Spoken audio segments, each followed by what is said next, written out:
Assalamualaikum warahmatullahi wabarakatuh. Perkenalkan, saya Tina Mardana SPD, Kepala Sekolah SMP Negeri 7 Karangbaru.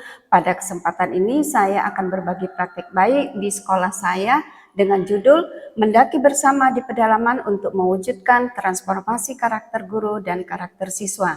Judul ini saya pilih karena ingin memperbaiki berdasarkan data rapor pendidikan tahun 2024, nilai karakter Satuan Pendidikan SMP Negeri 7 Karangbaru adalah bernilai kurang dengan warna merah. Untuk mencapai sekolah SMP Negeri 7 Karangbaru yang ada terletak di Desa Sulum, ada dua cara, yaitu cara pertama yaitu dengan menyeberangi Sungai Tamiang yang memisahkan Desa Sulum dengan desa di sekitarnya yang ada di Kabupaten Aceh Tamiang dengan menggunakan getek. Cara kedua adalah dengan melalui jalan darat, yaitu melewati jembatan penghubung antara Desa Pematang Durian dengan Desa Sulum. Apa yang menyebabkan guru-guru itu menjadi begitu kelelahan sesampainya di sekolah? Itu semua karena jalan menuju ke Desa Sulum, tempat sekolah kami berada, melalui perbukitan yang semuanya ada 7 bukit. Jalanan belum beraspal, masih tanah merah bercampur dengan tanah liat. Kondisi ini semakin berat, semakin terasa ekstrim ketika musim penghujan turun. Jalanan menjadi bertambah licin, berlumpur tebal, dan lumpur tebal ini dikarenakan truk-truk sawit melintas di atasnya membentuk paret-paret yang dalam, sehingga menyebabkan kendaraan roda 2 kami lebih sering terpacak, terbenam, tidak bergerak sama sekali, dan kondisi ini yang menjadikan kami sangat kelelahan. Akan terasa lebih berat ketika kami harus mendorong itu untuk naik ke atas bukit, harus kuat mendorongnya, dan ketika turun bukit kami harus saling tarik-menarik untuk menjaga agar kendaraan roda 2 kami ini tidak tergelincir. Terkadang ketika kami melihat benaman lumpur itu begitu beratnya, begitu tebalnya, kami terpaksa harus berjalan kaki menuju ke sekolah kami melewati 7 bukit itu dengan melalui jalan potong. Jalan potong yang kami rintis ini adalah kami menerobos hutan dan semak belukar. Namun ada kesulitan di sini, yaitu kami harus melewati sisi tebing yang di bawahnya ada jurang. Memang tidak terlalu dalam, namun kalau misalnya kami terjatuh, itu bisa saja kami cedera parah. Tantangan kedua adalah bagaimana cara merubah karakter yang terdata sebagai nilai kurang, baik pada karakter guru maupun pada karakter siswa. Guru yang sudah kelelahan sesampainya di sekolah, mereka mengajarnya apa adanya, mempengaruhi proses pembelajaran di kelas.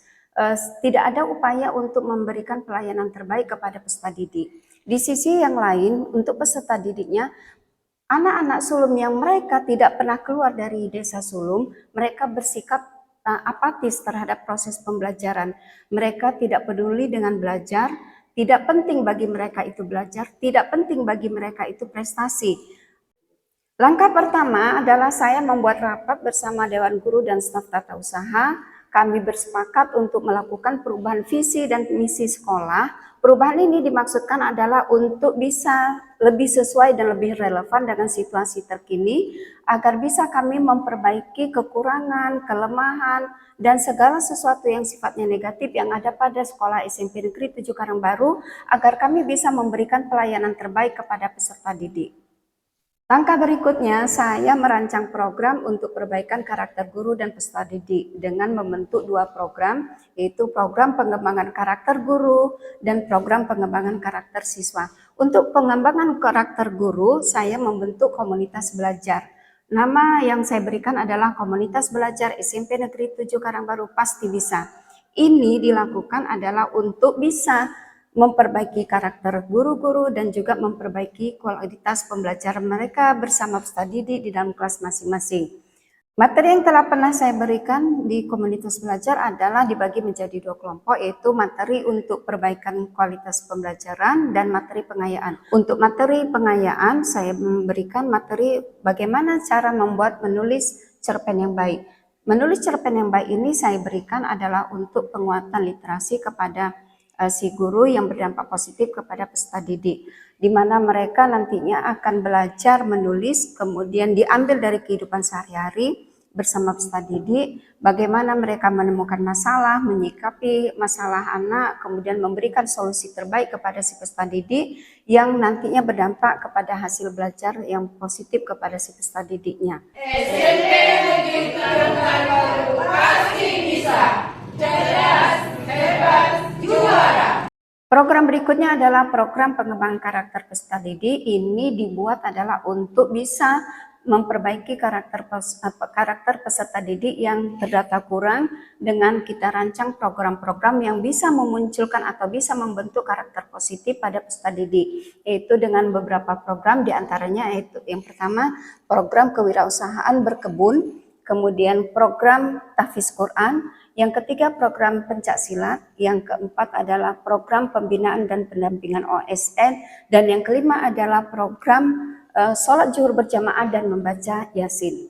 Maka program kewirausahaan melalui berkebun adalah solusi terbaik yang bisa kami berikan kepada si peserta didik dengan memberikan pengalaman hidup yang nyata dengan cara berkebun. Ini bisa menjadikan life skill bagi mereka ketika mereka menghadapi kesulitan hidup dan bisa menjadi bertahan hidup pada saat mereka kesulitan secara ekonomi. Untuk program pengembangan karakter yang untuk si peserta didik yang kedua, tahfiz Quran, sholat zuhur berjamaah dan baca Yasin. Karakter positif yang kami harapkan muncul dari kegiatan ini adalah takwa kepada Allah Subhanahu wa taala, kemudian akhlak mulia yang terjaga. Diharapkan dari kegiatan tahfiz Quran ini adalah akan muncul bibit-bibit unggul untuk bisa jadi penghafal Quran. Untuk kegiatan pencak silat, karakter yang diharapkan muncul adalah mereka bisa sportivitasnya tinggi, daya juangnya kuat, kemudian disiplin, hormat kepada guru, menghargai teman dan lawan mereka di dalam pertandingan.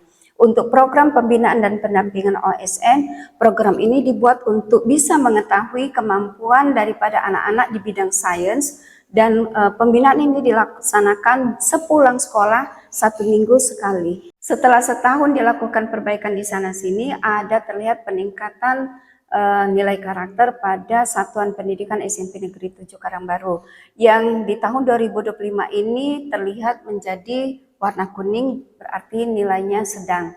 Pada karakter guru sudah terlihat menjadi lebih baik, ditandai dengan adanya perbaikan proses pembelajaran yang mengutamakan pada kebutuhan dan kenyamanan peserta didik. Di sisi lain, guru-guru juga sudah mampu membuatkan cerpen yang nantinya akan dijadikan dalam satu buku antologi cerpen yang berjudul Asa di Balik Bukit Nungap. Untuk peserta didiknya sendiri, hasil belajar sudah meningkat. Beberapa orang di antara mereka sudah hafal juz 30 dan ada satu anak bernama Husnil Khatimah yang maju ke provinsi pada lomba OSN matematik. Demikian hasil praktek baik kami di SMP Negeri 7 Karangbaru. Saya yakin keberhasilan yang kami peroleh adalah kerjasama yang baik. SMP Negeri 7 Karangbaru pasti bisa, cerdas, hebat, juara. Assalamualaikum warahmatullahi wabarakatuh. Assalamualaikum warahmatullahi wabarakatuh. Saya Seprianto, PLT Kepala Dinas Pendidikan dan Kebudayaan Aceh Tamiang. Saya mendukung Ibu Tina Mardiana, Kepala SMP Negeri 7 Karangbaru di Sulum untuk mengikuti ajang apresiasi GTK tahun 2025. Beliau adalah kepala sekolah yang berdedikasi tinggi dan memimpin sekolah di pedalaman Aceh Tamiang. Selama bertahun-tahun beliau menempuh perjalanan yang jauh dan menempuh perbukitan yang berlumpur untuk mencapai sekolah yang beliau pimpin. Alhamdulillah, berbagai program inovatif yang beliau luncurkan, baik tahfiz Quran juz 30, pencak silat dan berbagai ajang talenta lainnya untuk anak-anak beliau luncurkan dalam rangka menumbuhkan semangat dan mengembangkan talenta anak-anak di SMP 7 Karangbaru. Selamat berjuang Bu Tina. Semoga dedikasi dan perjuangannya dapat menumbuhkan asa harapan pendidikan bagi anak-anak di pedalaman Aceh Tamiang. Wassalamualaikum warahmatullahi wabarakatuh. Alhamdulillah, cerpen saya sudah jadi walaupun hanya 6 lembar. Makin pembelajaran bagi saya agar bisa mengolah kata-kata lagi biar cerpennya lebih banyak lembarannya dan biar alur ceritanya lebih menarik.